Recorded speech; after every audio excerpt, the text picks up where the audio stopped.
Good morning बच्चों। उपभोक्ता संतुलन एवं मांग ये यूनिट 2 है। इसमें 16 नंबर के प्रश्न पूछे जाते हैं जो बहुत ही कठिन है और बहुत इम्पॉर्टेंट है। तो आज हम जो अर्थशास्त्र में बोर्ड परीक्षा 2024 कक्षा 12वीं में आने योग्य महत्वपूर्ण प्रश्नों की सीरीज कर रहे हैं। तो उसमें आज हम लोग इस यूनिट के महत्वपूर्ण प्रश्नों को देखेंगे। तो आज का पहला प्रश्न है मांग का नियम। मांग का नियम किसे कहते हैं या मांग के नियम को परिभाषित कीजिए। तो मांग का नियम कहता है कि वस्तु के मूल्य और मांग में क्या संबंध होता है? विपरीत संबंध होता है। वस्तु के मूल्य और मांग में क्या संबंध होता है? विपरीत संबंध होता है। अर्थात जैसे जैसे वस्तु की कीमतें बढ़ती है तो उसकी मांग क्या हो जाती है? कम हो जाती है, और जैसे जैसे वस्तु की कीमत कम हो जाती है मांग बढ़ती है। तो मांग और कीमत के इसी संबंध को क्या कहा जाता है? मांग का नियम कहा जाता है। दूसरा प्रश्न है मांग की लोच। मांग की लोच, लोच का मतलब क्या होता है? फ्लेक्सिबल। मैं पहले ही बताई थी कि कोई वस्तु है लोचदार कहेंगे मतलब वो आसानी से उसके रूप में, उसके गुण में परिवर्तन हो सकता है, उसको तोड़ मरोड़ सकते हैं। तो ये किस कारण? क्योंकि वो लोच होती है।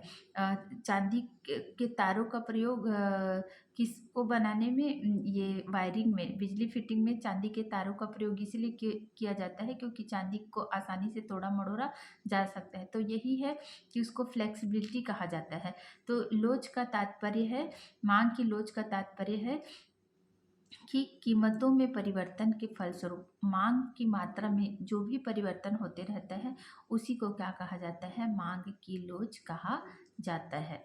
उसके बाद है मांग और आवश्यकता। आज का तीसरा प्रश्न है मांग और आवश्यकता में अंतर स्पष्ट कीजिए। तो आवश्यकता क्या होती है? जरूरी नहीं है हम अपनी हर आवश्यकता की पूर्ति करें। आवश्यकता इच्छा से जन्म होती है और हम अपनी समस्त इच्छा और आवश्यकता के लिए खर्च करें ये जरूरी नहीं होता। हमारी आवश्यकता स्थायी प्रवृत्ति की होती है, वो उत्पन्न होती है, फिर जरूरी नहीं है कि हम उसको पूरा करें। लेकिन आवश्यकता और इच्छा मांग तब बन जाएगी जब हम उसके लिए मूल्य चुकाने के लिए तैयार रहते हैं, कि हम उस वस्तु को एन केन प्रकार जब खरीद लेंगे तो वो क्या बन जाती है? मांग कहलाती है। और मांग के लिए हमको क्या करना रहता है? अपने मांग को पूरा करने के लिए एक मूल्य को चुकाना पड़ता है। और जो मांग है वो मूल्य के अनुरूप क्या होते रहता है? बदलते रहता है। तो ये है मांग और आवश्यकता में अंतर। उसके बाद फोर्थ प्रश्न है जो बहुत इंपॉर्टेंट है, 5 या 6 नंबर में पूछा ही जाएगा कि मांग की कीमत लोच के प्रकार बताइए। तो मांग की कीमत लोच के प्रमुख प्रकार है। पहला है पूर्णतः लोचदार मांग। पूर्णतः लोचदार मांग से तात्पर्य है कि मान लो किसी वस्तु की कीमत में परिवर्तन नहीं हो रहा है, किसी वस्तु की मूल्य में कोई परिवर्तन ना होने पर भी, मतलब वस्तु की कीमत में कोई परिवर्तन नहीं हो रहा है लेकिन मांग फिर भी परिवर्तन हो रहा है, तो इसको क्या कहेंगे? पूर्णतः लोचदार मांग। इसको क्या कहेंगे? पूर्णतः लोचदार मांग। जैसे किसी वस्तु की कीमत में परिवर्तन नहीं हुआ लेकिन अचानक ही उसकी मांग 10 या 15% कम हो रही है, तो इसको क्या कहेंगे? पूर्णतः लोचदार मांग। तो ये किस समय हो सकता है? मौसम में परिवर्तन के स्वरूप, है ना, कि अचानक सामान्य मौसम है लेकिन मूल्य में किसी भी प्रकार का परिवर्तन नहीं हुआ है लेकिन मौसम चेंज हो जाता है, तो अचानक हम देखते हैं कि जो अगर बारिश अचानक होने लग जाएगी तो मूल्य में परिवर्तन नहीं हुआ लेकिन मौसम परिवर्तन हो गया, इसलिए छाता इन सब की आवश्यकता अगर बढ़ जाएगी तो अचानक ही उसकी क्या हो जाती है? मांग बढ़ जाती है। ठंड में भी कई बार ऐसा होता है कि कीमतें स्थिर रहती है लेकिन अचानक ठंड पड़ने से जो वस्तु की मांग है वो यकायक बढ़ जाती है, तो इसको क्या कहेंगे? पूर्णतः लोचदार मांग कहेंगे। उसके बाद अधिक लोचदार मांग। अधिक लोचदार मांग जब किसी वस्तु की जब किसी वस्तु की मांगी गई में मात्रा में परिवर्तन, मतलब मूल्य में बहुत थोड़ा सा ही परिवर्तन हो रहा है, कीमत थोड़ा सा ही कम घट या बढ़ रहा है, लेकिन उसकी मांग में बहुत अधिक परिवर्तन हो जाता है, तो उसको क्या बोलेंगे? अधिक लोचदार मांग। नाम से ही स्पष्ट है, अधिक लगा है, इसका मतलब मूल्य में थोड़ा सा परिवर्तन हो रहा है लेकिन मांग में बहुत अधिक परिवर्तन हो रहा है, तो उसको क्या कहेंगे? अधिक लोचदार मांग कहेंगे। उसके बाद है लोचदार मांग। तो लोचदार मांग कब कहेंगे? कि बरा इक्वल होता है, मतलब जिस अनुपात में कीमत में परिवर्तन हो रहा है, जिस अनुपात में कीमत में परिवर्तन हो रहा है उसी अनुपात में मांग में भी परिवर्तन होता है, तो उसको क्या कहा जाता है? लोचदार मांग कहते हैं। जैसे किसी वस्तु की कीमत में 25% की वृद्धि हो रही है तो उसकी मांग में भी 25% की वृद्धि हो जाएगी। अगर वस्तु की कीमत में 25% की कमी हो रही है तो उसकी मांग में भी 25% की क्या हो जाएगी? कमी हो जाएगी। तो इसको हम क्या कहेंगे? लोचदार मांग कहेंगे। उसके बाद बेलोचदार मांग। बेलोचदार मांग की जब किसी वस्तु के मूल्य में परिवर्तन हो रहा है उसकी तुलना में मांग में कम परिवर्तन हो रहा है, तो उसको क्या कहेंगे? बेलोचदार। जब किसी वस्तु के मूल्य में परिवर्तन हो रहा है, वस्तु के मूल्य में परिवर्तन हो रहा है लेकिन उसकी मांग में बहुत कम परिवर्तन हो रहा है, तो उसको क्या कहेंगे? बेलोचदार मांग कहेंगे। जैसे कि मान लो किसी वस्तु की कीमत में 25% की वृद्धि हो रही है लेकिन मांग में केवल 5% की, मतलब कीमत बहुत बढ़ रही है लेकिन मांग में बहुत थोड़ा सा ही डिफरेंस हो रहा है, तो उसको क्या कहेंगे? बेलोचदार मांग कहेंगे। उसके बाद पूर्णतः बेलोचदार मांग कहेंगे कि कीमतें कितनी भी बढ़ जाए लेकिन मांग में कोई फर्क नहीं आएगा, मांग जो यथा बनी की बनी रहेगी, तो उसको क्या कहेंगे? पूर्णतः बेलोचदार मांग कहेंगे। ये किस कंडीशन में होता है? एग्जाम्पल कि पूर्णतः बेलोचदार मांग, जैसे कि हमारे एकदम छोटा सा एग्जाम्पल है नमक। नमक हमारे लिए, हमारे जीवन के लिए इतना महत्वपूर्ण है कि अगर नमक की कीमतों में कितना भी परिवर्तन हो जाए लेकिन उसकी जितनी मांग है वो बनी ही रहेगी। किसी भी कीमत में लोग नमक का प्रयोग है उसको बंद नहीं करेंगे, है ना? तो ये पूर्णतः बेरोजगार मांग होगी। हमारी जो दवाइयाँ हैं, मेडिसिन्स भी उसकी मांग में कीमतें कितनी भी घट या बढ़ जाए लेकिन उसकी मांग में क्या नहीं होता है? परिवर्तन नहीं होता। कितनी भी वो महंगी हो जाए, वो जीवन रक्षक दवाइयाँ हैं तो उसका लोग उपयोग, उसकी आवश्यकता बनी की बनी रहेगी। तो इसको क्या कहेंगे? बेरोजगार मांग कहेंगे। तो इस प्रकार ये मांग की कीमत लोच के ये इतने 5 प्रकार के बारे में हमने यहाँ पे डिस्कस किया है। उसके बाद नेक्स्ट प्रश्न है कि कुल उत्पादक एवं सीमांत उत्पादक के बीच संबंध स्पष्ट कीजिए। कुल उत्पादक एवं सीमांत उत्पाद के बीच अंतर स्पष्ट कीजिए। तो कुल उत्पादन का तात्पर्य है कि उत्पादन के परिवर्तनशील साधन। उत्पादन के साधन मैंने आपको पहले ही बता दिया है। उत्पादन के साधन कौन है? भूमि, श्रम, साहस और संगठन। ठीक है, कच्चा माल, ये सब क्या है? उत्पादन के साधन है। तो कुल उत्पादन का अर्थ यही है कि जब अर्थव्यवस्था में उत्पादन के परिवर्तनशील साधन में जैसे जैसे वृद्धि की जाती है, उत्पादन के परिवर्तनशील साधनों की इकाई में जैसे जैसे वृद्धि करती है, उसका उत्पादन है वो अधिक बढ़ते जाता है। एकदम साधारण से इसको समझो कि कुल उत्पादन मतलब उद्योग में, व्यवसाय में वस्तु का निर्माण। तो जैसे जैसे हम साधनों को बढ़ाते हैं तो उत्पादन है वास्तविक में वो बढ़ेगा ही। तो इसी को क्या कहेंगे? कुल उत्पादन। जैसे जैसे हम परिवर्तनशील साधनों का प्रयोग करते जाते हैं, उत्पादन क्या है? बढ़ते जाता है। इसको कुल उत्पादन कहते हैं। और सीमांत उत्पादक क्या हो जाता है? शून्य हो जाता है। सीमांत उत्पादन क्या हो जाता है? शून्य हो जाता है। उसके बाद दूसरा पॉइंट है कि कुल उत्पादन कभी भी शून्य नहीं होता। कुल उत्पादन है कभी भी शून्य नहीं हो सकता। और ना ही ऋणात्मक। कुल उत्पादन ना ही शून्य होता है, ना ही ऋणात्मक होता है। क्यों? क्योंकि अर्थव्यवस्था में अगर कुल उत्पादन शून्य हो जाएगा तो हम हमारे पास मंदी की स्थिति आ जाएगी, कमी की स्थिति आ जाएगी। इसी कारण अर्थव्यवस्था में कभी भी कुल उत्पादन शून्य या ऋणात्मक नहीं होता। और सीमांत उत्पादन क्या होती है? शून्य हो सकती है। अगर साधनों को बढ़ाया जाता है तो भी कुल उत्पादन नहीं बढ़ेगा, सीमांत उत्पादकता ऋणात्मक होगी। सीमांत उत्पादक क्या होता है? शून्य होने के पश्चात एक बार अगर सीमांत उत्पादन शून्य हो जाए तो उसमें परिवर्तनशील साधनों को बढ़ाया जाए तो भी कुल उत्पादन नहीं बढ़ेगा, इसकी उत्पादकता क्या हो जाएगी? ऋणात्मक हो जाएगी। उसके बाद है उत्पादन की उत्पादन की प्रारंभिक अवस्था में कुल उत्पादन बढ़ती है, उसके बाद घटती है। पहले उत्पादन बढ़ता है, फिर एक स्थिति आती है, उसके बाद वो घटती जाती है। लेकिन सीमांत उत्पादन शून्य होने पर भी कुल उत्पादन में वृद्धि जो है घटती जाती है। सीमांत उत्पादकता अगर शून्य हो जाए तो कुल उत्पादन क्या होती है? घटती जाती है। तो ये कुल उत्पादन एवं सीमांत उत्पादन, इस प्रश्न को भी हमने इसमें देखा है।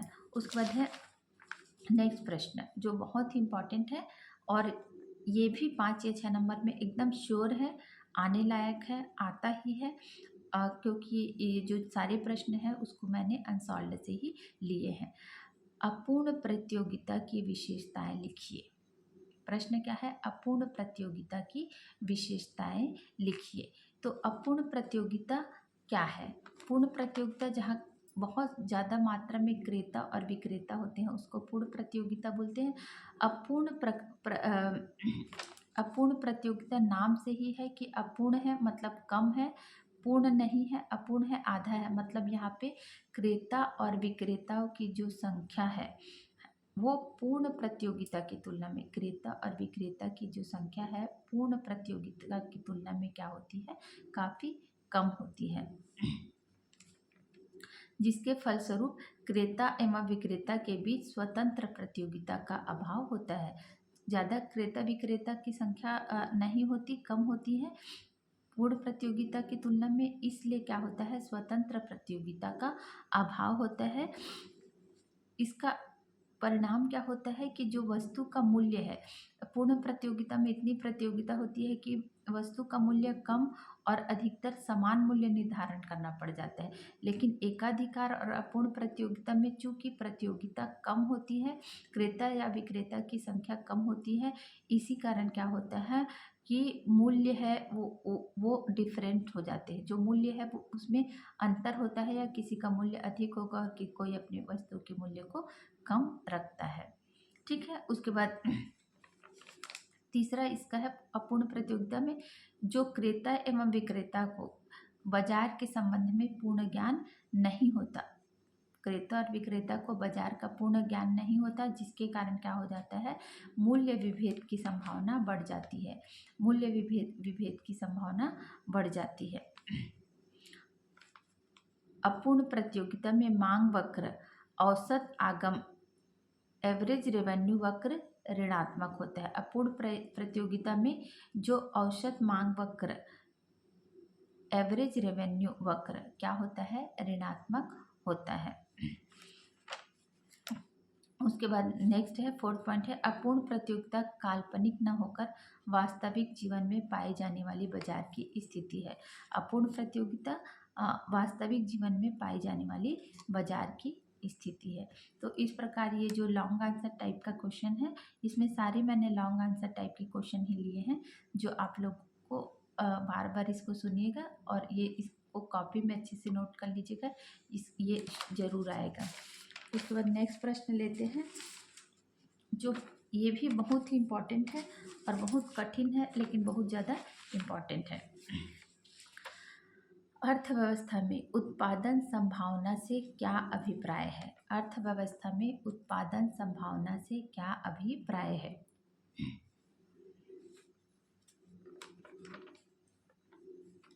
तो क्या है? अर्थव्यवस्था में आवश्यकता के अनुरूप अर्थव्यवस्था में आवश्यकता के अनुरूप एवं उपलब्ध संसाधनों के प्रयोग से उत्पादन निर्धारित होता है। अर्थव्यवस्था में आवश्यकता के अनुरूप एवं उपलब्ध संसाधनों के प्रयोग से उत्पादन निर्धारित होता है और इसके लिए जिन दो वस्तुओं के संयोग को चुना जाता है उसे अर्थव्यवस्था में उत्पादन की संभावना कहते हैं। और इस उत्पादन की संभावना को जिस चित्र के द्वारा प्रदर्शित किया जाता है उसको उत्पादन संभावना वक्र कहा जाता है। समझ गए इसको कि अर्थव्यवस्था में उत्पादन के साधन, अर्थव्यवस्था में उत्पादन का साधन अर्थात अर्थव्यवस्था में जितने भी हमारे साधन हैं, भूमि, श्रम, साहस और संगठन, इनका प्रयोग किसके लिए किया जाता है? वस्तु के उत्पादन के लिए किया जाता है। और ये भी है कि एक समय में दो वस्तु का उत्पादन ही किया जा सकता है ना। तो हम इन वस्तु के उत्पादन में संसाधनों का प्रयोग करेंगे। तो जिन संयोगों को कि किस वस्तु के उत्पादन के लिए किस संसाधन का प्रयोग करना है और एक समय में किन वस्तुओं का उत्पादन करना है, इसकी जो संभावना होती है उसको अगर हम चित्र के माध्यम से देखेंगे तो उसी को क्या कहा जाता है? उत्पादन संभावना वक्र कहा जाता है। ठीक है। उसके बाद नेक्स्ट प्रश्न है उत्पादन संभावना वक्र। उत्पादन संभावना वक्र का ढाल नीचे की ओर क्यों होता है? उत्पादन संभावना वक्र का ढाल नीचे की ओर क्यों होता है? तो किसी अर्थव्यवस्था में पूर्ण रोजगार की दशा में और संसाधनों का अगर हम कुशल उपयोग करते हैं तो हम क्या कहते हैं? उत्पादन की जो मात्रा है वो क्या हो जाती है? बढ़ जाती है। तो दूसरे वस्तु की उत्पादन की मात्रा को कम कर देता है। एक समय में एक वस्तु का उत्पादन अगर बढ़ेगा तो दूसरे वस्तु का उत्पादन क्या हो जाता है? कम हो जाता है। तो जब अर्थव्यवस्था में सभी संसाधनों का कुशलतम प्रयोग करेंगे तो उस उत्पादन की जो संभावना है, उत्पादन की संभावना में एक साथ वृद्धि करना पॉसिबल नहीं होता। अगर किसी एक वस्तु का उत्पादन बढ़ेगा तो दूसरे वस्तु का क्या हो जाता है? उत्पादन क्या हो जाता है? कम हो जाता है। तो ये जो उत्पादन की संभावना है उसको हम लोग चित्र के माध्यम से प्रदर्शित करते हैं, उसको उत्पादन संभावना वक्र कहते हैं। लेकिन इसका ढाल नीचे की ओर इसी कारण हो सकता है या इसी कारण होता है कि अर्थव्यवस्था में यदि दो वस्तु का उत्पादन हो रहा है तो दोनों में समान वृद्धि नहीं होगी। अगर किसी एक का उत्पादन बढ़ेगा तो दूसरे का उत्पादन क्या हो जाएगा? घट जाएगा। तो इसीलिए जो उत्पादन संभावना वक्र का ढाल हमेशा क्या होता है? नीचे की ओर होता है और उसको इस प्रकार से दर्शाया जाता है, इस प्रकार से चित्र के माध्यम से दर्शाया जाता है। तो आज हम लोग जो लॉन्ग आंसर टाइप के जो यूनिट 2 है, यूनिट 2 के बहुत ही महत्वपूर्ण प्रश्नों के बारे में मैं आप लोगों को समझाई हूँ। और ये क्वेश्चन है कि 5 या 6 नंबर में कम से कम 6-7 क्वेश्चन देखे हैं, उसमें 2 क्वेश्चन तो आना श्योर ही है। तो इसी के साथ हम इसमें से जो कुछ शॉर्ट टाइप के आंसर है उसको भी हम लोग क्या कर लेते हैं, यहाँ पे समझ लेते हैं कि गिफिन वस्तुएं किसे कहते हैं। इसको मैं आपको क्लास में बहुत अच्छे से समझाई थी। गिफिन वस्तुएं, घटिया वस्तुएं उन वस्तुओं को कहा जाता है जिन वस्तुओं में कीमतों में कमी होने के बावजूद इनकी मांग में किसी भी प्रकार की वृद्धि नहीं होती। मतलब उसकी मांग में कमी ही रहती है। वस्तु के मूल्य में कमी होने के बावजूद जिन वस्तुओं का मांग नहीं बढ़ती बल्कि उसको एकदम कम मूल्य में भी लोग खरीदने के लिए तैयार नहीं होते, उसको क्या कहा जाता है? गिफिन वस्तुएं, घटिया वस्तुएं कहते हैं। उसके बाद प्रश्न दूसरा है दूध का बाजार किस प्रकार का उदाहरण है? तो दूध का बाजार है, दूध का बाजार स्थानीय बाजार का उदाहरण है, क्योंकि किसी गांव में या किसी छोटी जगह पे दूध का उत्पादन होगा तो उसको ज़्यादा से ज़्यादा अपने गांव या गांव से 1-2 गांव या आसपास के शहरों में ही बेच सकता है ना। दूध के उत्पाद है वो प्रादेशिक, देसी व्यापार या अंतर्राष्ट्रीय व्यापार दूध के प्रोडक्ट हो सकते हैं। लेकिन अगर सिर्फ और सिर्फ दूध की बात हो रही है तो दूध किसका उदाहरण है? दूध है वो स्थानीय बाजार का उदाहरण है। उसके बाद पूंजीगत वस्तुएं किसे कहते हैं? इसको अकाउंट में भी पढ़े हो। और अर्थशास्त्र में पूंजीगत वस्तुएं क्या होती है? टिकाऊ वस्तुएं होती है। पूंजीगत वस्तुएं क्या होती है? टिकाऊ वस्तु होती है जिनका जो स्थायी प्रवृत्ति की होती है, लंबी अवधि के लिए इसका प्रयोग किया जाता है और जिसके लिए हमको अधिक मूल्य चुकाना रहता है। जैसे कि मशीन, भूमि या लैंड, बिल्डिंग, मशीनरी, भूमि और मकान, संपत्ति और मशीनरी, ये सबको क्या कहेंगे हम? पूंजीगत वस्तुएं कहेंगे। उसके बाद है नेक्स्ट प्रश्न है मूल्यह्रास। मूल्यह्रास डेप्रिसिएशन, इसको भी आप लोग 11th अकाउंट में पढ़ चुके हैं। डेप्रिसिएशन किसी वस्तु का हम निरंतर उपयोग करते जाते हैं तो उससे मिलने वाली उपयोगिता घटते जाती है और उसका निरंतर प्रयोग से उसके मूल्य में जो कमी आती है उसी को क्या कहा जाता है? मूल्यह्रास या डेप्रिसिएशन कहा जाता है। किसी वस्तु का निरंतर प्रयोग करने से उसके मूल्य में जो कमी आती है उसी को क्या कहा जाता है? मूल्यह्रास कहा जाता है। उसके बाद नेक्स्ट प्रश्न है अधिविकर्षण। अधिविकर्षण या ओवरड्राफ्ट क्या होता है? ओवरड्राफ्ट क्या होता है? हमारा बैंक खाता होता है, बैंक अकाउंट होता है, तो हमारी जितनी बचत है, हमारी जितनी बचतें हैं उसकी तुलना में हमारा जो व्यय है, लोन है, वो अधिक हो जाता है तो उसको क्या कहा जाता है? अधिविकर्षण कहते हैं। अधिविकर्षण ओवरड्राफ्ट क्या है? एक लोन ही है, कर्ज है। उसके बाद मुद्रा की परिभाषा। मुद्रा की परिभाषा क्या है? मुद्रा किसे कहेंगे? कि हम विनिमय के लिए, मुद्रा क्या है? विनिमय का एक माध्यम है या हम जिसके माध्यम से विनिमय करते हैं। तो किसी वस्तु को खरीदने या बेचने के लिए, विनिमय करने के लिए हम जिस वस्तु का प्रयोग करते हैं और वो मान्य होती है, चाहे वो कागजी मुद्रा हो, चाहे वो पुराने ज़माने में सोने चांदी के सिक्के या टका हो, है ना, डॉलर हो, यूरो हो, तो यही जो मुद्रा क्या है? एक विनिमय का माध्यम है जिसको जो उस सरकार के द्वारा मान्यता प्राप्त होती है उसी को क्या कहा जाता है? मुद्रा कहा जाता है। नेक्स्ट प्रश्न है कि बजट घाटा। बजट घाटा क्या है? बजट हमारा क्या है? हम आय और व्यय का, हमारी जितनी इनकम है और हमारे जितनी एक्सपेंसेस है, आय व्यय का जो हम ब्यौरा तैयार करते हैं उसी को क्या कहा जाता है? बजट कहते हैं। लेकिन अगर हमारे व्यय है, हमारे जो व्यय है वो हमारे आय से अधिक होगा, हमारे जो व्यय है वो हमारी आय से अधिक होगा तो उसको क्या कहेंगे? बजट घाटा कहते हैं।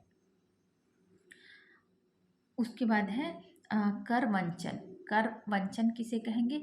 तो बिना टैक्स चुकाए, कर का मतलब क्या होता है? टैक्स, है ना, तो बिना कर चुकाए हम टैक्स से मुक्त हो जाते हैं उसी को क्या कहा जाता है?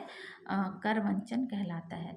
मतलब बिना टैक्स चुकाए ही हम टैक्स फ्री हो जाते हैं, हमको टैक्स नहीं देना पड़ता, तो उसको हम क्या कहते हैं? कर वंचन कहते हैं। उसके बाद नेक्स्ट प्रश्न है उपयोगिता। उपयोगिता किसे कहते हैं? तो किसी वस्तु के प्रयोग से, किसी वस्तु के, अगर हम वस्तु को क्रय करते हैं तो उस वस्तु के उपभोग से मिलने वाली जो अधिकतम संतुष्टि रहती है उसी को क्या कहा जाता है? उपयोगिता। सपोज मैंने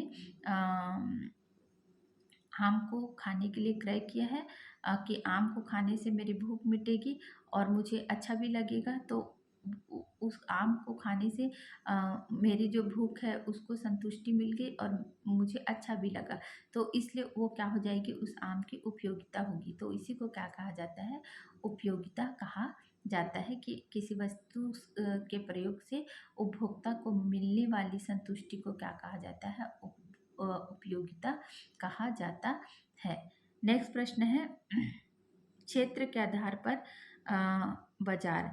तो क्षेत्र के आधार पर बाजार के 3 प्रकार है, क्षेत्रीय, स्थानीय बाजार, उसके बाद प्रादेशिक या देशी बाजार, उसके बाद अंतर्राष्ट्रीय बाजार। पहला स्थानीय बाजार, प्रादेशिक या देशी बाजार, उसके बाद अंतर्राष्ट्रीय बाजार। उस पर नेक्स्ट प्रश्न है, आय प्राप्ति के साधन लिखिए। तो आय प्राप्ति के साधन क्या है? हमारी जो भी आर्थिक क्रियाएं हैं, हमारी जो भी आर्थिक क्रियाएं हैं जिससे हमको क्या मिलता है, धन की प्राप्ति हो सकती है, तो वे सारे हमारे क्या हैं, आय के साधन हैं। तो आर्थिक क्रियाएं चाहे वो हमारा उत्पादन कार्य से हो सकता है, चाहे वो कृषि में है, उद्योग हो, निर्माण उद्योग हो, या अन्य किसी माध्यम से उत्पादन हो सकता है, यह सेवा क्षेत्र से हो सकता है, या हमारे पेशे से हो सकता है। तो इस प्रकार आय प्राप्ति के साधन ये थे। उसके बाद नेक्स्ट प्रश्न हम लेते हैं,